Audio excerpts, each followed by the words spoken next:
Listen, I don't usually throw big statements around, but what I'm about to share with you guys is the only formula you'll ever need to master ChatGPT prompts. Because let's be honest, if you're trying to use ChatGPT to grow your business, to make money, or to get some productivity, you and I know that sometimes you'll type in a prompt and what you get back from GPT feels like it's fallen asleep. So sometimes your message that comes back might feel flat, it might feel generic and unusable. This is incredibly frustrating. And other times it's like AI climbed inside your brain and pulled out exactly what you need. So what's the difference? Well, today I'm about to break it all down. Hey guys, welcome back to my channel. If you're new here, I'm Pamela Bessa and I help coaches, consultants and service-based business owners to use AI, systems and storytelling to scale their business. And in this video, I am sharing the perfect prompt formula. 6 building blocks that you can consistently use to get the most amazing and perfect outputs to grow your business faster. This is based on hundreds of hours of testing ChatGPT in my own business, in our client's business, and accumulation of everything that I have learned. So the first thing I want to dive into is to share with you the 6 components of a perfect prompt. You need 6 things. 1 is task. Number 2, context. 3, examples. 4, personas. 5, format. And 6, tone, which is my favorite. These 6 are the backbone of every good prompt. But let me tell you something, not all 6 are created equal. Some of these 6 matter more than others. So I want to break it down with examples so that you can recognize them and know when to use what. So let's jump into the first one, which is task. Every great prompt starts with a task. So what is the thing that you want ChatGPT to do for you?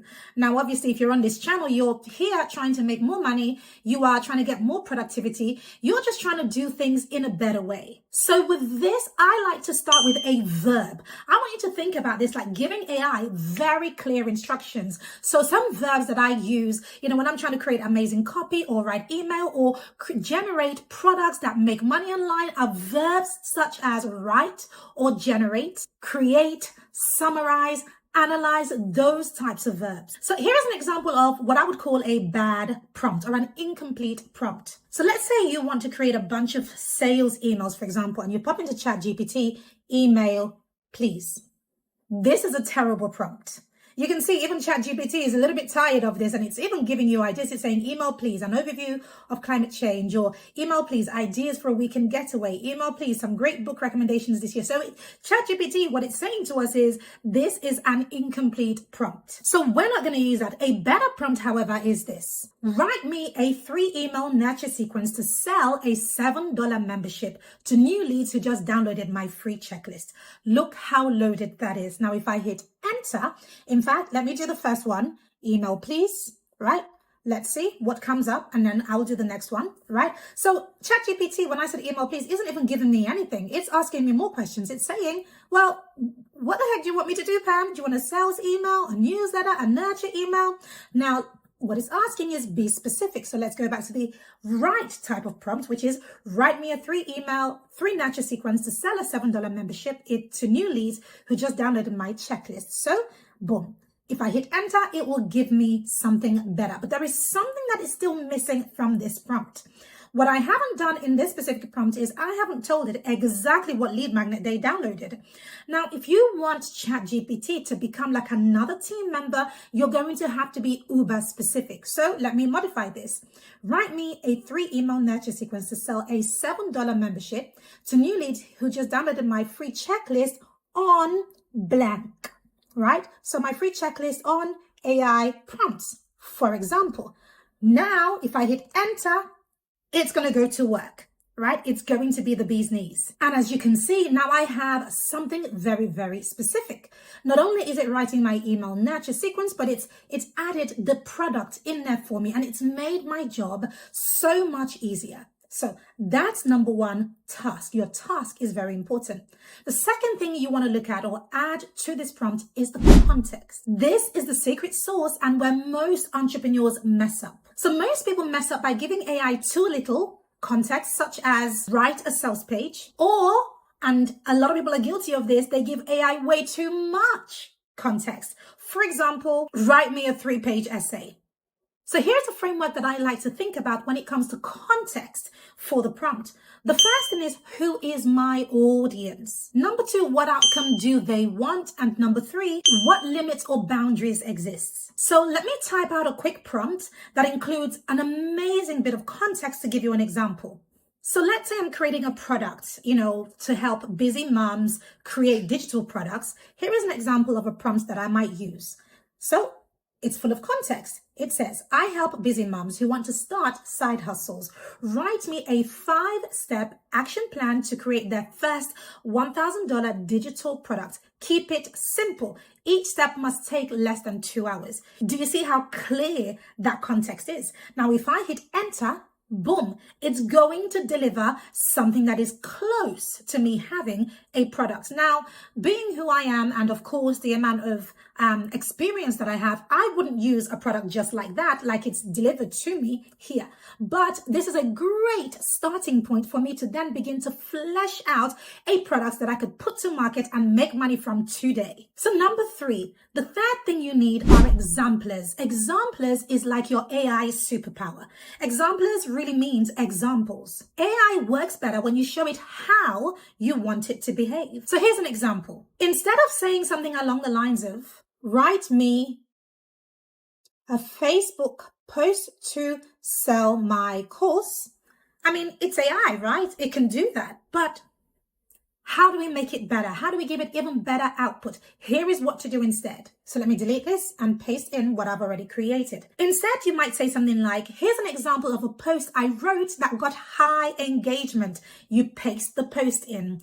Write me a new one in the same style, but this time promote my free masterclass. Listen, guys, here is a hack. You can actually do this with any post that you've seen, even if it doesn't belong to you. Shh, you didn't hear that from me. But truly, you can find any entrepreneur, and a lot of people do this with my content, so I know that it happens, I've seen it, but you can literally find any entrepreneur who writes really great content, and you can train your GPT to write in the style of that person using your tone. Oh, now that is using GPT on steroids there. Another way that you can get GPT to write you amazing content is by using frameworks that already exist. These are frameworks that, that a lot of copywriters already naturally use. The first one that I really love to use is called PASS. This is brilliant for sales copy, and PASS stands for problem, agitate, solve. It's a 3-part framework for the perfect sales page. Here's another one that I like to use for ads, and this one is called AIDA, AIDA, and it stands for attention, interest, desire, action. Brilliant. You can use this for social media posts. You can even use this for sales pages, but I like to use this specifically for ads. And finally, my own story-based framework that I developed, and this is exactly what we use for everything that we create, and it's called Bingo. And Bingo stands for big problem, instigate the problem, new direction, give the call to action, over deliver. This is our formula that we use for all of our copy. Now that, ladies and gents, is how you turn a flat post into something magnetic. Now, let's look at number 4, the fourth thing that you can add to your AI that will help it generate even better content for you so that you can start making money overnight. So number 4 is called persona. Now, persona is all about who AI becomes. Now, this one is fun because you're not just asking AI to write, you're telling it who to become. Like, you are personalizing it. You're making it a person, essentially. So here are some examples of how to use persona in your AI. So let me paste this in. Here is an example of a persona. You're a 7-figure business coach who specializes in high ticket offer. Boom, I just gave AI personality. Let's try another one. Second example. You're a launch strategist who has filled 1,000 webinars. Boom, personality. And here's one that I like to use often. You're me, Pam Abassa, teaching in my warm but no nonsense style. Boom, AI definitely knows who I am with that prompt. So it's adding that persona that shifts your AI from robotic to relatable. Let's keep going to number 5. Number 5 is called format, and this is all about the packaging. So this is where you get to save a ton of time. So instead of saying something like, write me content ideas, which is very, very vague, and it will give you something, but it won't give you anything powerful. You want to say something along the lines of, give me 10 YouTube ideas in a table format with 3 columns, title, SEO keywords, and hook. Look how specific that is. I've told it what format I want this information delivered back to me. When you have something like that, you literally have something you can copy and paste into your content calendar already done for you. Now let's dive into the 6th and final one, and that is tone. I told you this was my favorite. Why? Because this is where ChatGPT gives energy to your content. If you want your sales page to sound like a luxury brand, or you want it to be persuasive but not pushy, all of that is all about the tone. It lies in the tone. So instead of saying, write me a professional email, you want to add some tone to that. So here is what you might want to say instead. Write a warm, encouraging email as if I'm talking to a friend, but still persuasive enough to move them to sign up today. Look at the tone of that. Tone is what makes your content feel like you. So now let's put it all together. I've put everything together and I'm going to paste it in here and read it out. Here is what a perfect prompt would sound like. You're a seasoned launch strategist. That's where I've put in the persona. I help coaches and consultants fill their group programs. I've just added in context. Write me a 5-part email sequence to sell my upcoming live masterclass. I've just given it a task. You see that? Each email should be short, story-driven, and use my bingo storytelling framework. I've just given it an exemplar there. You see that? Give it to me in a numbered list format with subject lines included. Again, format. Write in a warm, encouraging, and confident tone.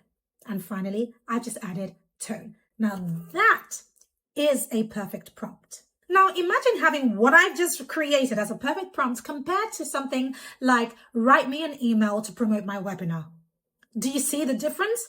One makes you money overnight, pretty much, and the other, well, you'd still be at square one. So guys, that is the perfect prompt formula for AI. And it had these 6 components: task, context, exemplars, persona, format, and tone. Master this and ChatGPT becomes your business partner and not just a fancy search tool. And if you want to go a little bit further, check out this next video.